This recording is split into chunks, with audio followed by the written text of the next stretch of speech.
announce him, but I'm going to announce Matt. He's our attorney with the board here. He's got a bunch of fun things he would like to mention, I'm sure. Sergeant of Arms says, be quiet, listener. She's going to come out there and beat you with his mouth. Wow, that was effective. Gavel works. Which judge you steal that from? George Sandifer. That's a good one. That's a good one. All right. Let's see. Let me get all this set up.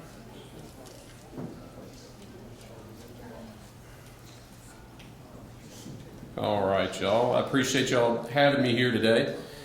As Charles said, my name is Matt Eichelberger. I'm an attorney based in Jackson. I'm at the Eichelberger Law Firm. There's 3 of us there, 2 of us. We primarily do criminal defense and civil rights, and the other does workers' comp. The civil rights work that we do arises out of the criminal justice system. We'll talk more about that in a second. I'm also licensed to practice in Texas, and they have a weird kind of wrinkle in their law that some of y'all may know about.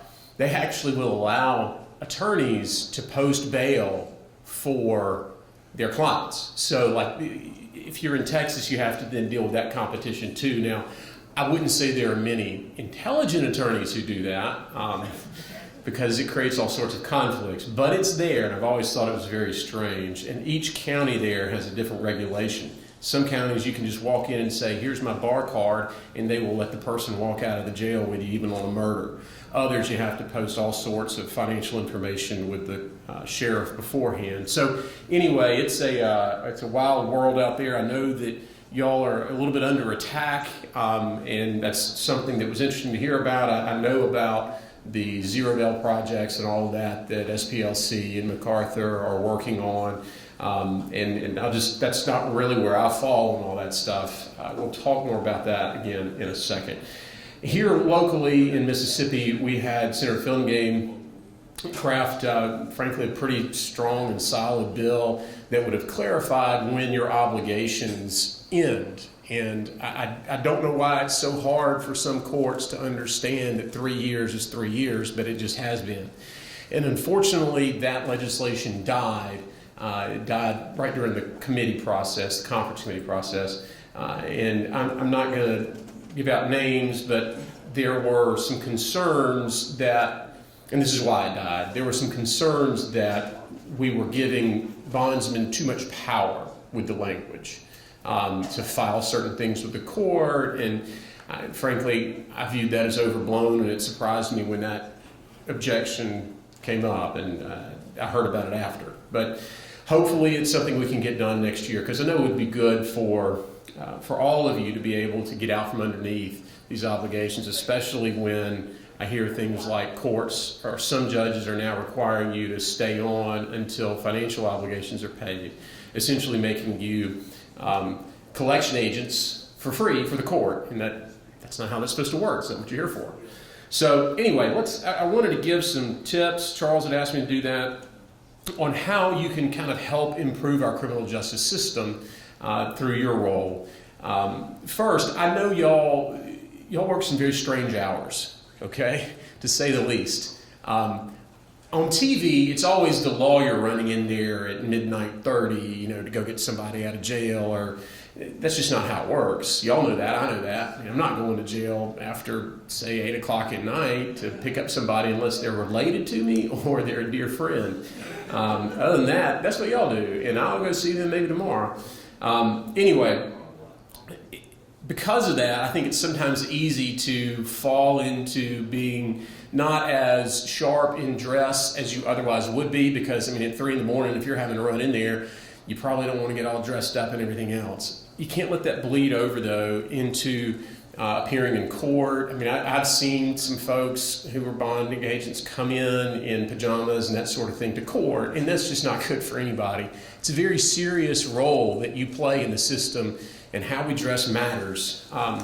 You don't want judges or lawyers or deputy sheriffs to confuse you with a defendant, right? Act like you're supposed to be there. Act like you're part of this system. Prompt responses to defense counsel and to the court, also extremely, extremely important. I'm going to move quickly here because I've got a daughter who's playing softball. She's 6. She's playing softball in McGee. There you go. So I've got to get out of here. I've got to swing back through, pick her up, and get her down there.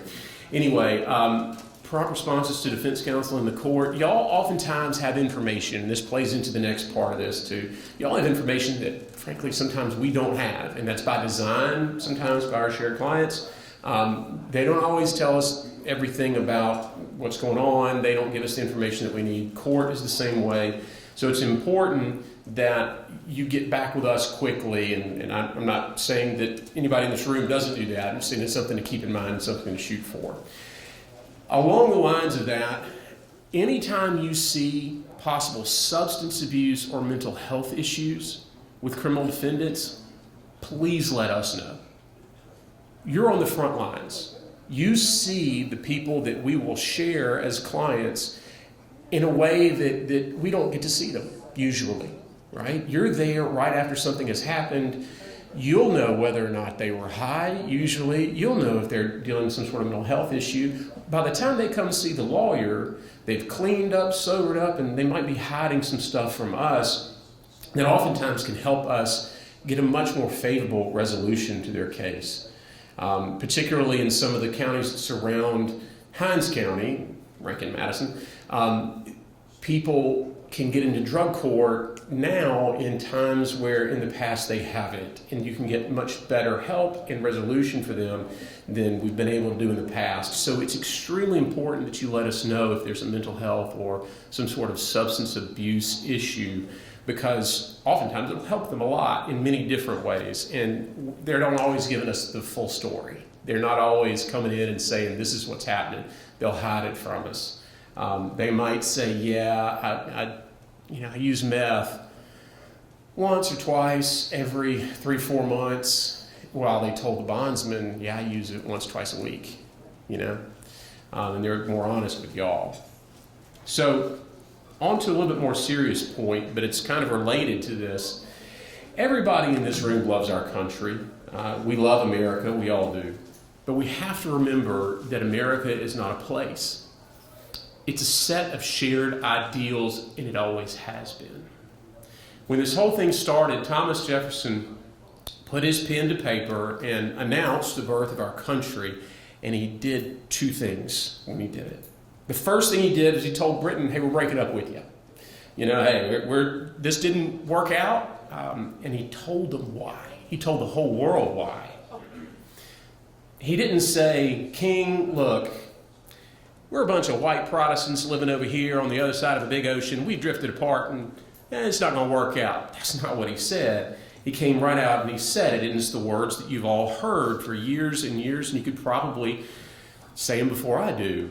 We hold these truths to be self-evident, that all men are created equal, that they are endowed by their Creator with certain unalienable rights, that among these are life, liberty, and the pursuit of happiness. The British didn't believe in those things, but we were willing to stake our lives on them.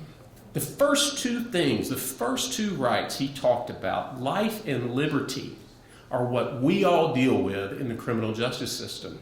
And you are an indispensable part of that system. Judges are not going to stop demanding appropriate assurance that an accused will return for trial, and we as a society do not expect them to, despite what you might hear from some people. Without bonding agents, the overwhelming majority of people accused of crime would not be able to secure their pretrial release.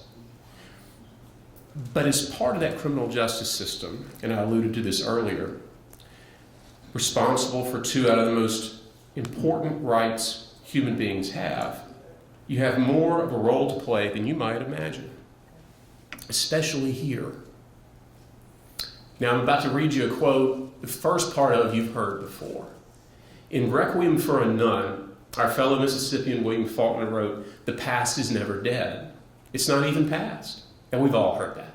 We've all heard that, and sometimes it hurts to hear because we know what that means. But there's more to that quote that's really fantastic. You never hear this part. All of us labor in webs spun long before we were born. Webs of heredity and environment, of desire and consequence, of history and eternity. That's the full quote. Of all of the beautifully accurate things he penned about the American condition, those are the most on target. We're here in Philadelphia, Mississippi, 60 years to the day after the brutal murders of 3 young men who were just trying to register black people to vote. Here, looking back, we can more clearly see that horror as part of a thread traced back through Reconstruction to pre-Civil War America and to the very founding of our nation. In the aftermath of the Civil War, the United States struggled to bring the defeated Confederate States back into the Union because a prerequisite of that admission was that they allow equal rights to black Americans. Because while our Declaration proclaimed that we believed those things about equality, the institution of slavery and the mindset cultivated to allow its horrible existence to continue was hardwired into the South.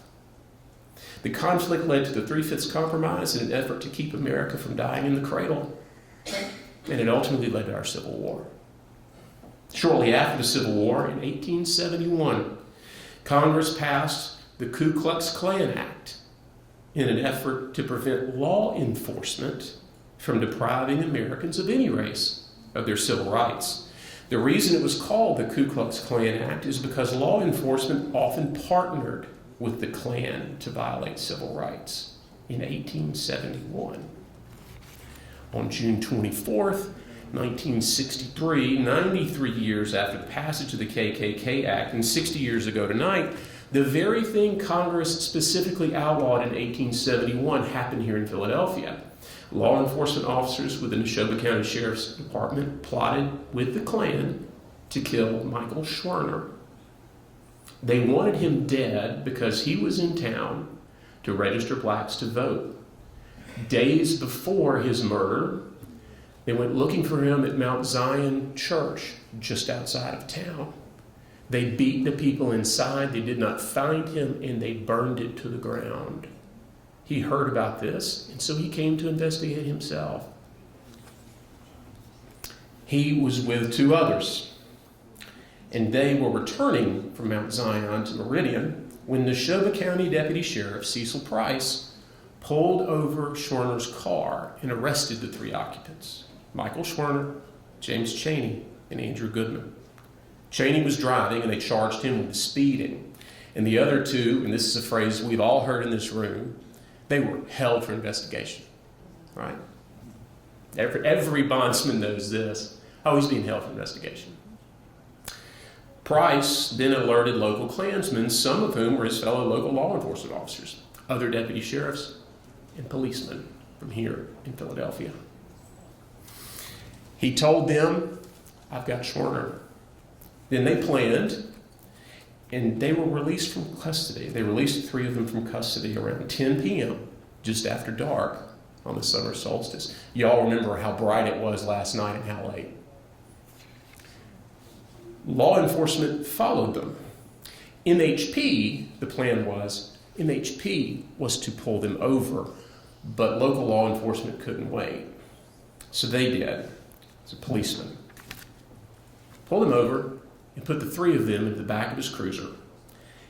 And they drove him to Rock Cut Road. It's now County Road 515 right over here. There they were beaten and murdered by a large group of men that included city and county law enforcement.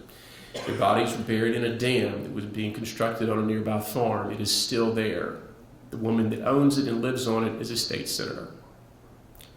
The KKK Act got a new name when laws passed by Congress were reorganized into the U.S. Code.